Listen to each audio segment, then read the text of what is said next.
Hello, listeners and viewers. Welcome to another episode of Wine. I'm Treese, and tonight I'm drinking Remy and what am I drinking? Remy and ginger ale. Yeah. And I'm Jenilyn, and I'm drinking Turning Leaf Pinot Grigio. I'm Shirley, and I'm drinking water. I'm Tia, and I'm drinking Livingston Cellars California Reserve Chianti. Ooh, that sounds good. I'm Miska, and I am drinking Strongbow hard cider with a splash of, what put in here, cran apple. A splash. So tonight we'll be discussing the latest antics from 45, the sexist troll attack on Sarah Silverman, and then we'll whine about it. So just a quick disclaimer, if you happen to be listening to us on your way to work, or if you're at work, maybe don't pour yourself a glass of wine or alcoholic beverage. You can do like Charlie tonight and drink some water or some juice or any other beverage of your choice.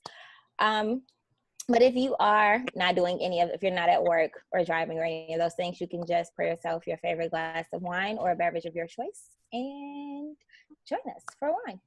Remember to always drink responsibly, relax, and join us for wine. Let's get sipping. I need a pour. All right, so the world knows this already by now, but I feel like we need to give our take on it as women who with opinions. We need to talk about this. With insights. There's some insights. We have insights. Yes, we do. We have insights on this, so we're going to discuss it. Plug. So last Thursday, 45 met with some senators and some House members to discuss immigration, and he made some comments that were I'm not surprised by these comments, but I am surprised that it got out the way that it did. Whatever. So he basically in the meeting asked, why do we want all these people from shithole countries coming here? He basically said he'd rather have people coming in from like Norway, basically white European countries, and he gave two shits about does not want people coming from shithole countries like Haiti, countries in Africa, El Salvador, basically African countries and Latin countries. Don't want them coming to America. So he said countries like Haiti or Africa. Africa's not a country. No, it's a continent. I said that? No, he did. Okay, correct me because I want to make sure I get this right. No. Okay. We look stupid, guys. Don't. I don't want to look panicking. Okay. It's funny. Yes. So he made those comments, and then, of course, everybody got wind of it. The first person I heard come out, speak out about it was Anderson Cooper. That's how I found out because I love him. He basically called Trump a racist for what it was, and he made sure to like hone in on the fact that the comments that he made about people from countries with African descent and Latin countries were that the comments that he made are racist, and the comments that he made isn't new. He's been saying this for a while. Everyone's been warning the rest of the American people about his antics, and so just basically just wanted to call it for what it was and discuss his disgust about the issue, about Trump and everything that he's been doing as president so far. And then also Don Lemon also discussed it as well, talking about how he is pretty upset with it as well because the news outlets have been warning the masses about him and his racist antics for a while, and that while this should not be news to anyone, this is more proof and evidence of his racist antics. Then, of course, he had to respond. So let's get to Twitter as well. That's how I found out about everything from him and everyone else. All right, so where did it start? So today there was news. I mean, he came out saying that I'm not a racist and that, believe me, I'm probably the least racist person. Everybody knows that. That was one of his comments. There's that card. Then he went on to say, on January 14th, he tweeted, I, quote, I as president want people coming into our country who are going to help us become strong and great again. People coming in through a system based on merit. No more lotteries. Hashtag America first. That was one of his tweets. Then, because the meeting also include talking about DACA, and he mentioned that DACA is probably dead because the Democrats don't really want it. They just want to talk and take desperately needed money away from our military. Then the last tweet he just did 6 hours ago, which I'm upset about already. He says, Senator Dickey Durbin totally misrepresented what was said at the DACA meeting. Deals can't get made when there is no trust. Durbin blew DACA and it's hurting our military. First of all, don't come for my motherfucking senator. Don't do him. Don't. I mean, just you mad because he outed you and he confirmed that you said what you said about shithole countries and not wanting people of that's not white coming here? No. All right. So just wanted to get y'all guys' take on that. What do you ladies think? Opinions? So here's my thing. There it is. Go in. Let's get into it. What's happening? Here's my I am Haitian American There born. it is. And my first thought was, here we go again. Like I was just like I wasn't surprised. I was exasperated. I'm tired of my country's name coming from his mouth. Like I was just like, why is this happening again? Because if you look at 45's record, he's always bringing up my motherland. I'm gonna need you to stop. Just keep us out of your mouth. But what pissed me, this happened Thursday, correct? Yes. Thursday the 11th? Yes.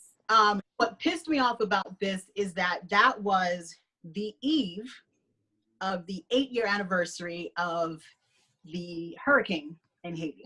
Mm-hmm. So outside of his words, his stupidity, his naivete, his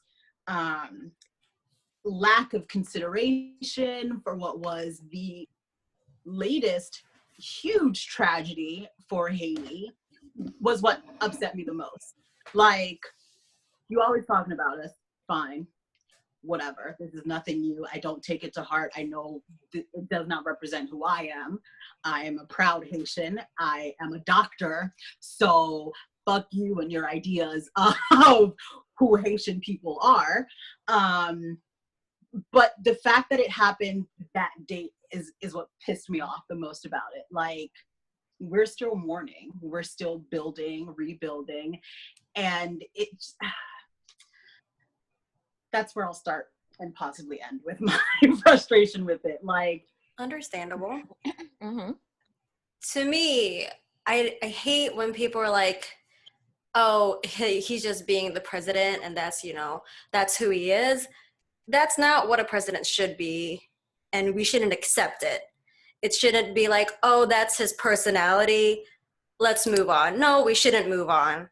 And then if somebody has to constantly say, I'm not racist, then you're racist. After Charlottesville, and he says he's not racist, he's racist. He's called, Mexican immigrants that they're rapists. You're racist. Murderers, right.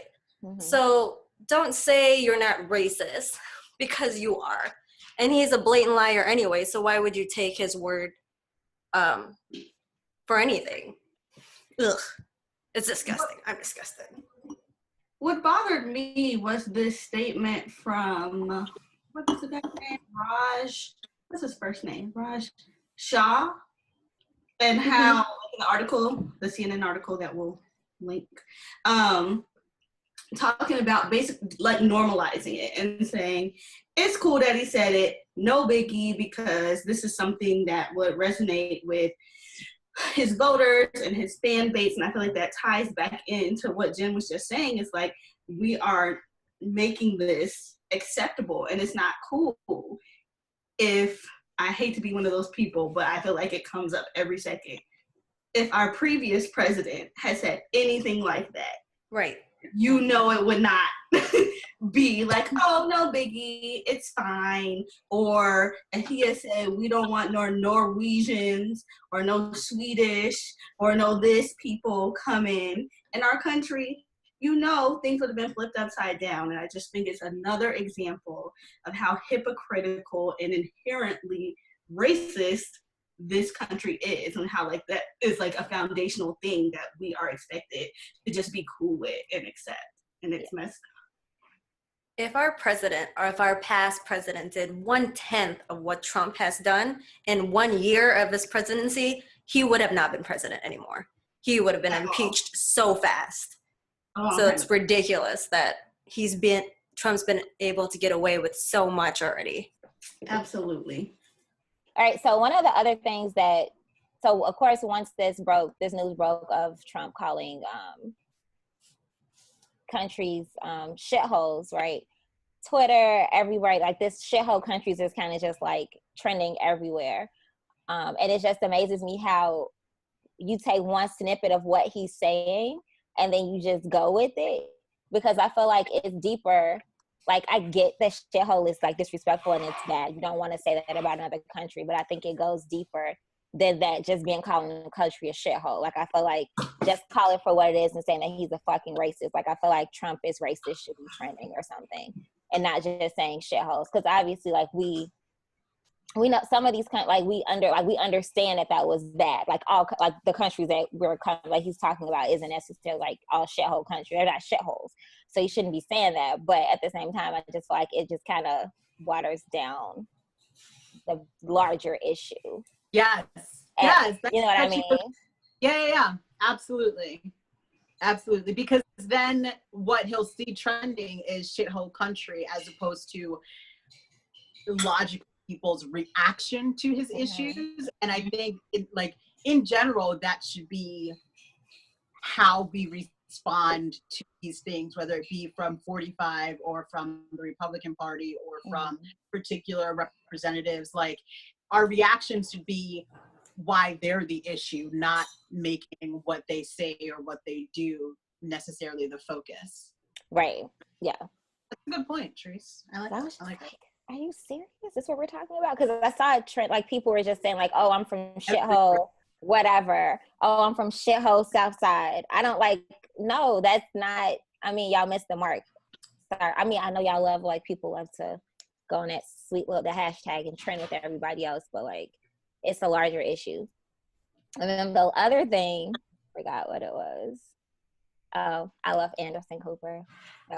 I really loved his video and his statement. Like, I'm glad that he went on the air and made that statement to explain, like, literally saying, like, it was almost like they wrote it, or he was thinking when he wrote it, or if he wrote it or whatever it was, like, he was thinking about the comments that Trump would have, or his pundits or anybody would say after, and just like, literally, no, we're gonna call this shit for what the fuck it is. It's not like, no, he's not being nice, this is racist. Like, it's not racism-ish or racist-ish. It's like, this is what the fuck it is. It's racism. You're racist. The president is indeed racist. So I was like, I love you, Anderson. These United States, bro, we have a racist-ass president. We do. I mean, it's embarrassing. It's embarrassing as shit. Did you all see that on Trump's towers in New York, that someone put like a projection on there and it shines shithole really, really big, surrounded by poop emojis. And then it's like arrows pointing into the door entryway to his building. Nice. It was pretty funny. Yeah. But again, yeah, the message should be that he's a racist president. And then just even thinking of, oh, sorry. No, you're good. I was just thinking about like the campaign trail too, like what you guys were saying. So I don't know if it was a video that he did this speech about like trying to get Black people to vote for him.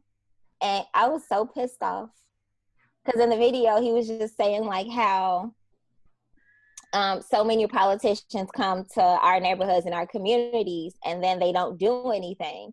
And he was like, vote for him. And his reason was not, yes, reason for voting for him. It wasn't because he's like galvanizing people and is gonna like work with the community, like with the Black community to like, I don't know, increase like with, you know, our concerns with education and like low income and, you know, income equality, all this stuff.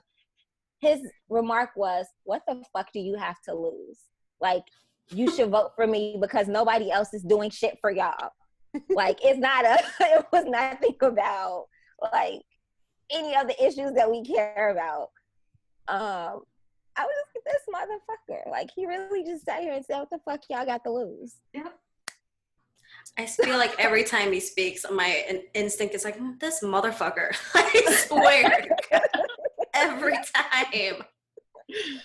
Yeah. And then all of the like the Trump outfits, so like everybody wearing khaki pants and the red hat of like Make America Great Again. Even let me just go back. Fuck that. Make America Great Again. Like, come on, we know what the fuck that means. Just go ahead and say Make America White Again, because now based on these statements, like, you can't say that that's not what you mean now with these merit-based immigrations. Because what's merit-based? Like, it's because I'm white, I can get into America. That's the merit. Well, and like Norway is not a merit. Like what? Sweden? It's a merit? And like that something you can do. You just are. But like that goes completely against like what the American dream is. It's like immigrants come to this country to have a better future. They don't have already an amazing future in life in their current country. And so they come to the States. Like, it's completely, people from Norway don't want to come here. They could, like, in general. Like, they're not out there suffering in Norway, and so they're coming to the States to have a better life. Like, that's not the thing at all. Our country's founded on. Like, makes no sense. Makes no sense. And he's just like, everyone wants to come here and we can't take everybody, but like, you do know that like America used to, like, people did come here that people didn't want. Like, they legit sent fucking prisoners here. Like, people left, escaped for religious persecution, so they came here. There's And let us not forget that if y'all want to make America great again / white again, that was never a thing, because it was white first. Right. It was never white. It never was. That was never a thing. So Ever. Again, it's like that's not like an accurate wording. Just say make America white and stop there, if that's what you want to say. Because it was never white again. Okay, but that's true. But they don't say make America white. They say make America great again for white people. And it was great for white people. Yeah. It sure was. Boy, oh boy. That's true. Oh my goodness. That's very true. Boy, oh boy. What a time to be white. Time to be white. There should be an asterisk on the America on their hats, but like the most fine print on the side is just says white. Asterisk white. Ooh, that's marketing. They need to get with that. Come on. They already got uniforms. He's supposed to be good at business. He should be on this shit. Ugh. But you know, can't play it too close to the chest. You gotta, you know, terminology is how he gets his followers. Because I know they eating that shit up right now. Oh yeah, Anderson said so. His vocabulary of like 7 words. Total disaster. Failure. 100 words. Loser. 100 characters or whatever Twitter is nowadays. Back to Shirley's point about how she's from Haiti and she's a doctor. I feel like, there's a lot of people that come over from some of those shithole countries like West Africa. Please, Tia, come. Drop that knowledge. Come with the word, please. And lawyers. I feel like they have higher rates of their children achieving high things than Black people born in America. Please, thank you. which we could discuss the reasoning and the systematic reasons. Yeah, for that's that. That don't change Yeah. it.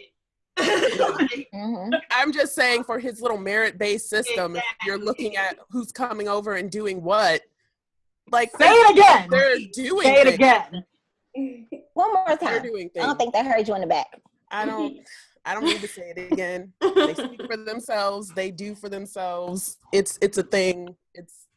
And let me, as a sidebar, obviously not every immigrant that comes from other countries end up becoming doctors, right? Like, obviously. Yeah. But the underlying thread is that all of these people come in and they are hard-working individuals. They fight and they push to make their lives better. And that, for me, is the foundation of the type of person that you would want in this country. Someone that is trying to improve their lives, their family lives, their community's lives. That is the kind of people that we want in this country. And yes, they come from those shithole countries. Okay? Which, I mean, just kind of like calling it as it is, saying these people coming from these countries have like come over, they are hard workers, they provide, you know, good service for this country. So it just really comes down to it. It's just the color of their skin. And that's what he's basically against, is that they are colored people, so they shouldn't be in this country. I'd really like to know his thoughts on the Black people already here. I'm still waiting on that. Hello. I was hoping hoping he would go on a little bit, like, you know, and the ones that are here, we'll offer him a boat.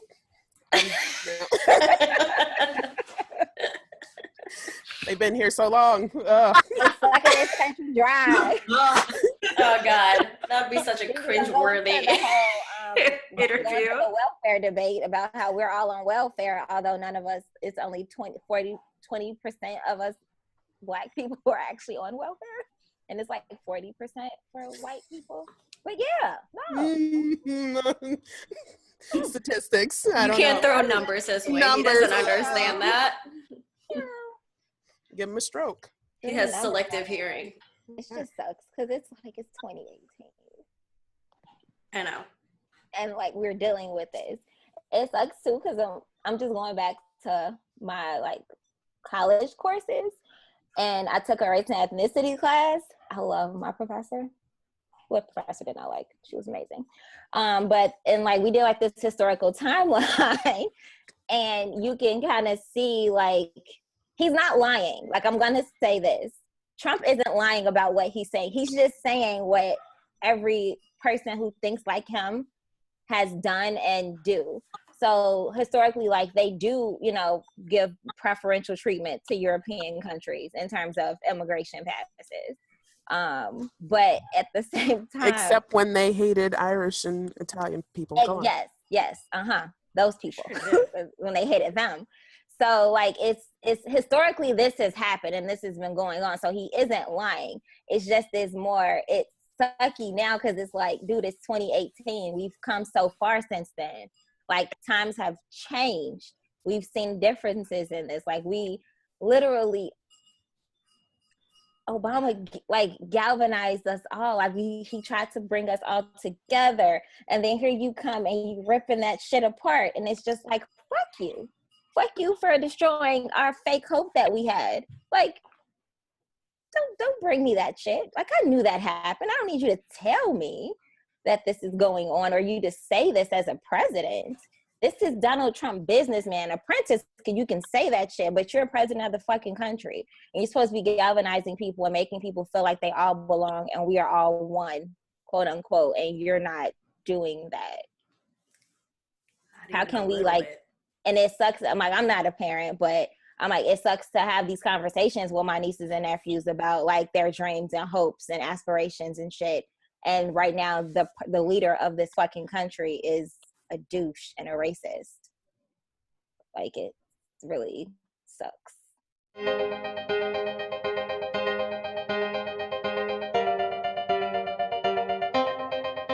Okay, so in entertainment news, I came across this story. I don't remember where. So came across this story, and it's basically this troll on Twitter. Don't really know the backstory, but basically he called Sarah Silverman. Sarah Silverman. Mm-hmm. I was gonna say Amy Silverman. That's someone else, right? That's not a person. I don't know. Not a person. I don't know her. Oh. Amy Adams? Amy. So he tweeted at Sarah Silverman, calling her the C word. You guys are adults, you guys know the word. Oh my God. And so what I thought was going to be like her like breaking him down actually turned into a very beautiful exchange. Basically Sarah was saying how, I guess she went onto his Twitter feed and figured out that he was trying to get kicked off of Twitter. He's in a really negative headspace. And he was just finding ways to get reported, I guess, and kicked off of Twitter. Because it's basically she's saying that she recognized his pain through his Twitter feed. And they ended up having like a really nice exchange. She found resources.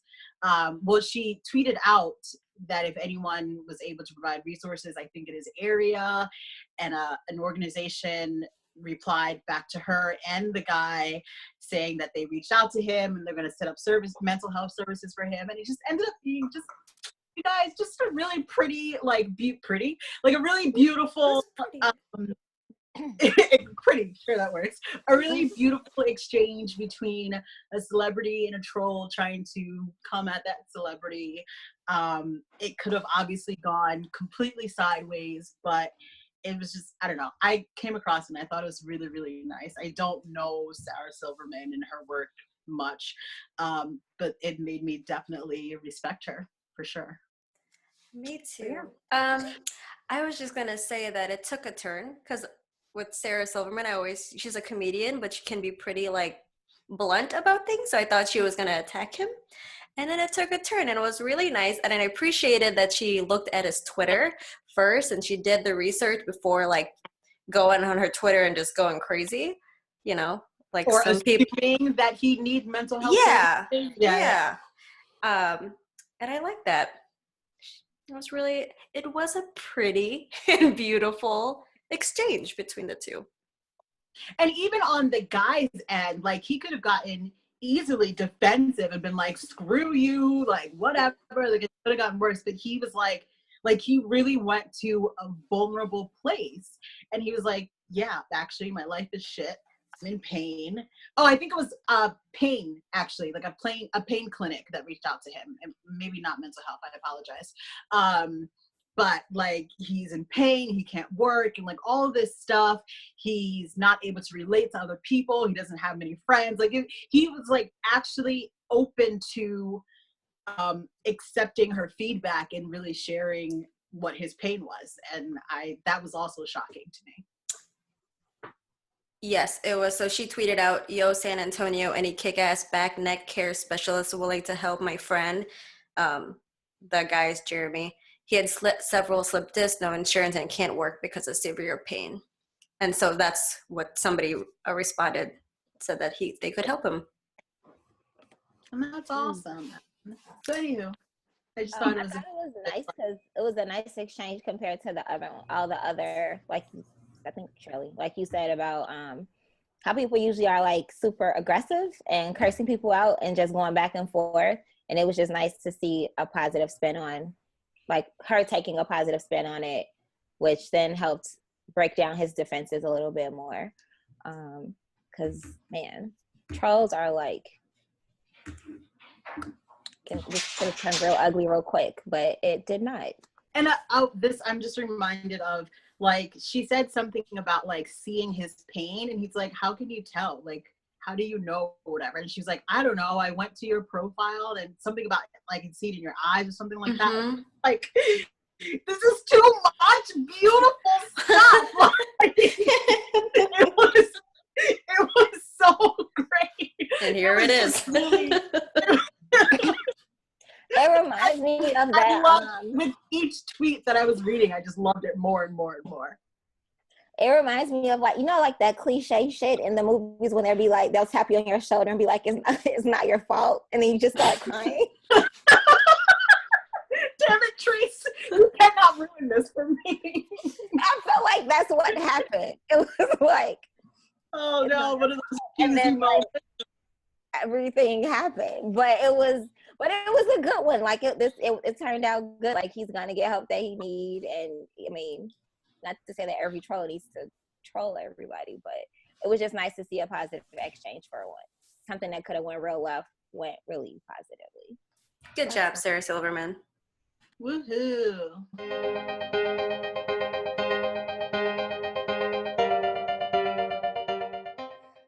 So, in disturbing news, an article came out on the Daily Mail about a high school in Minnesota, I think Rosemont, Minnesota, at a pep rally where they were trying to get everybody pepped up and hyped up. So they took some of the, I believe, captains of the winter sports teams and blindfolded them at a pep rally, just trying to turn up. And they were told that they would get a special kiss from someone. Fine. So there's a short video of it on the article that'll be linked here, but in the video we can see that the special someone was the parents of these teenagers. It was their parents, yeah, that's who it was. And the kisses were intense, they were sexual. I believe I read in the article something about a young man who was so into it that he grabbed his mother's rear. Another couple took it to rolling around on the floor. So just very questionable, very disturbing. Allegedly, I believe the article said that this is like a tradition that they do like every 6 to 7 years. So I guess that gives like the students time to cycle out. I don't know how you could keep that a secret from anybody, and I feel like y'all should be prepared. If y'all getting a blindfold, it's probably gonna be your mama, which is weird. But yes, very weird. What are our thoughts?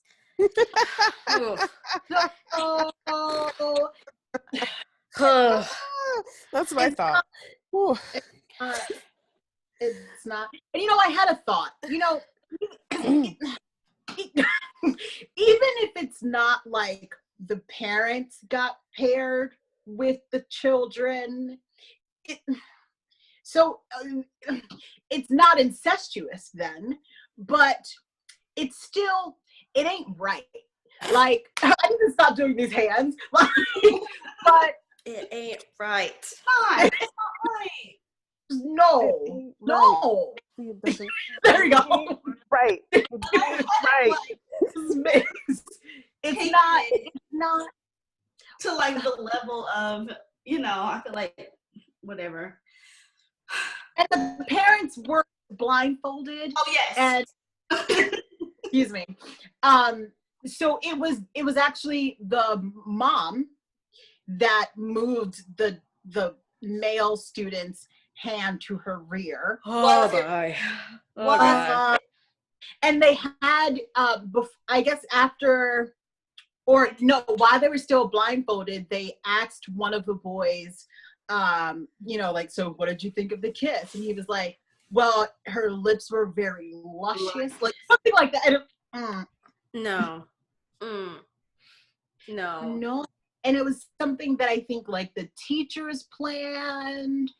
And it was so like it wasn't like a single person that was like, let's bring these parents in. Like I think it was like a group decision to make this a thing. Right. Mm-hmm. Back in my day. What y'all doing in Minnesota, guys? What are you guys doing in Minnesota? Back in my day when we had pep rallies, we all like wore our school colors, maybe played a good old fashioned tug of war. Face paint, get some cheerleaders out there. Pom-poms. Music. We just cheered a lot, got the school pepped up. We didn't have any making out with our parents. I don't know why that was part the game. And especially in 2018 when everyone and their mom and everyone have phones. You know this is gonna go public. Like, what were you thinking? I just want to know, like, how many people, first of all, not only is it parents making out with their children, it's also adults making out with children. Yes. And how did nobody out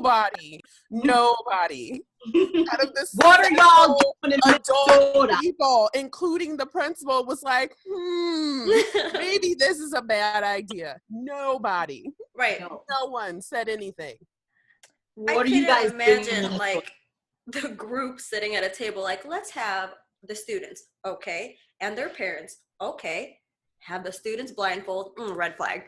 And then we should have them kiss the parents. Okay, all the red flags. Like, where are the reasonable, sane adults thinking, like, hey, we shouldn't do this. Let's not do this. I'm seriously, like, waiting for somebody to press charges. I don't know who would do that. Can the state do that or something? Or, like, child abuse or sexual molestation? I don't know. But the consent is in Minnesota. It might be 16, and if they're all. What about for It's incest? just weird because, why did parents Exactly. agree to this? That's where my issue is, right there. Why are the parents okay with this? Yeah. Like, I get that. Okay, it made it past whatever meeting that happened, right? And they just idea is now a thing. They probably had the same tradition. It's weird. That's just the weird. Oh yeah, I didn't even think about that. It's just what are you guys doing? What it is. No. Maybe they're part of Canada and we didn't know it, but Canada is part of the English Empire where they typically married their cousins. Kissing cousins. And so it's okay. You want to keep it a pure blood situation. Yeah. But it's like, it's your real pale and a lot of genetic diseases. No. You could have went and got like maybe the crush, because that would be more exciting, right? Like if it was like my high school crush. Oh, that'd be embarrassing. I would cry so hard. I'm just like, if they're gonna, not that parents are better, but my heart rate just like rose. just not, or just don't do it. Yeah, just no kissing at all. You know, like just don't do it. Why? Yeah, oh my God! Yes, mono, herpes, mouth herpes. Come on, guys.